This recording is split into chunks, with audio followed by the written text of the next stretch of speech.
ಒಳಗಣ್ಣು ಭಾವನೆಗಳ ಅರಿವಿನಿಂದ ಅರ್ಥಪೂರ್ಣ ಶಿಕ್ಷಣದ ಕಡೆಗೆ.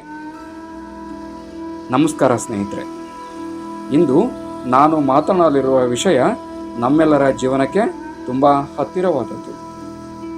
ಕನ್ನಡ ಸಾಹಿತ್ಯದ ಅಮೂಲ್ಯ ರತ್ನವಾದ ಮಂಕುತಿಮ್ಮನ ಕಗ್ಗ ಮತ್ತು ಇಂದಿನ ಶಿಕ್ಷಣದಲ್ಲಿ ಬಹಳ ಮಹತ್ವ ಪಡೆದಿರುವ ಸೋಷಿಯಲ್ ಎಮೋಷನಲ್ ಲರ್ನಿಂಗ್ ಅಥವಾ ಸಾಮಾಜಿಕ ಭಾವನಾತ್ಮಕ ಕಲಿಕೆಯ ನಡುವಿನ ಅದ್ಭುತ ಸಂಬಂಧದ ಬಗ್ಗೆ. ಹಾಗಾದರೆ ಮೊದಲು ಕಗ್ಗದ ಸಾಲುಗಳನ್ನು ಕೇಳೋಣ. ದೇವದಾನವರ ರಣರಂಗ, ಮಾನವ ಹೃದಯ, ಭಾವರಾಗ ಹಠಂಗಳವರ ಸೇನೆಗಳು.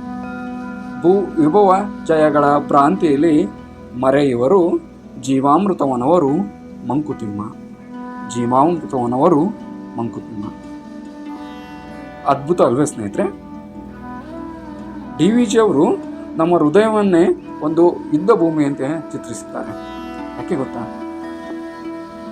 ಯಾಕೆಂದರೆ ನಮ್ಮೊಳಗೆ ಪ್ರತಿದಿನ ಒಂದು ಯುದ್ಧ ನಡೆಯುತ್ತಲೇ ಇರುತ್ತೆ. ಒಂದು ಕಡೆ ಪ್ರೀತಿ, ಕರುಣೆ, ಸಹನೆ, ಸತ್ಯದಂತಹ ದೇವತ್ವದ ಗುಣಗಳು. ಇನ್ನೊಂದು ಕಡೆ ಕೋಪ, ಅಸೂಹೆ, ಅಹಂಕಾರ, ಹಠಗಳಂತಹ ದಾನತ್ವದ ಗುಣಗಳು. ನೀವು ಕೂಡ ಕೆಲವೊಮ್ಮೆ ಇದನ್ನು ಹೇಳಬೇಕಾ ಬೇಡವಾ, ಅಥವಾ ಕೋಪ ಮಾಡಿಕೊಳ್ಬೇಕಾ ಅಥವಾ ಶಾಂತವಾಗಿರಬೇಕಾ ಅಂತ ಯೋಚಿಸ್ತಿದ್ದೀರಲ್ವೇ? ಅದೇ ಈ ರಣರಂಗ.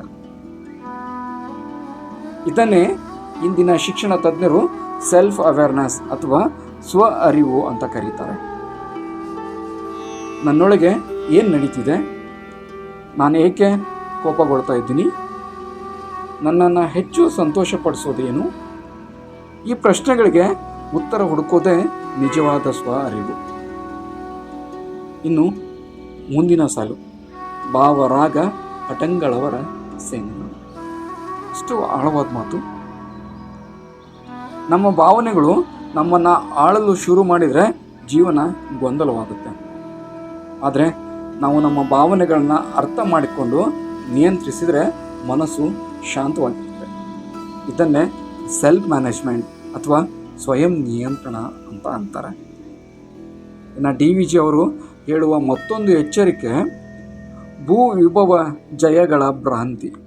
ಇದು ಇಂದು ಎಲ್ಲರೂ ಯಶಸ್ಸು, ಹಣ, ಹುದ್ದೆ, ಖ್ಯಾತಿ ಇತ್ಯಾದಿಗಳ ಹಿಂದೆ ಓಡ್ತಿದ್ದಾರೆ. ಆದರೆ ಪ್ರಶ್ನೆ ಏನಂದರೆ, ಇವೆಲ್ಲವನ್ನು ಪಡೆದ ನಂತರ ಮನಸ್ಸು ಶಾಂತವಾಗಿರುತ್ತೆ? ನಿಜವಾದ ಗೆಲುವು ಹೊರಗಲ್ಲ, ಒಳಗಿದೆ ಎಂಬ ಸಂದೇಶವನ್ನು ಈ ಕಗ್ಗ ನಮಗೆ ನೀಡ್ತದೆ. ಇದನ್ನೇ ಸೋಷಿಯಲ್ ಎಮೋಷನಲ್ ಲರ್ನಿಂಗ್ನಲ್ಲಿ ಡಿಸಿಷನ್ ಮೇಕಿಂಗ್ ಅಥವಾ ನಿರ್ಧಾರಗಳನ್ನು ಕೈಗೊಳ್ಳುವುದು ಅಂತ ಹೇಳ್ತಾರೆ.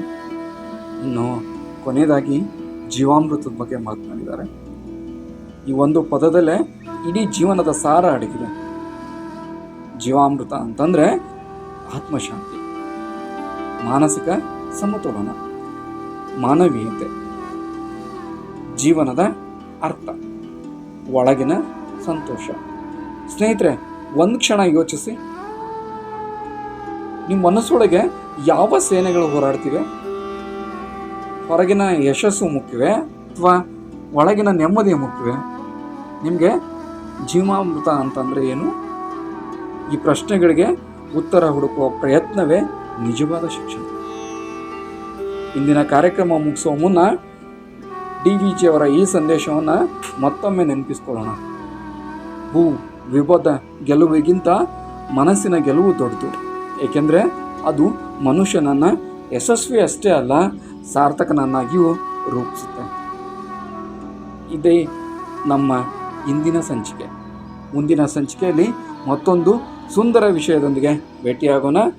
ಈ ವಿಚಾರಗಳು ನಿಮಗೆ ಇಷ್ಟವಾದರೆ ಖಂಡಿತವಾಗಿಯೂ ಕಮೆಂಟ್ ಮಾಡಿ. ಧನ್ಯವಾದಗಳು. ನಮಸ್ಕಾರ. ನಗುನಗುತ್ತಾ ಬಾಳೋಣ.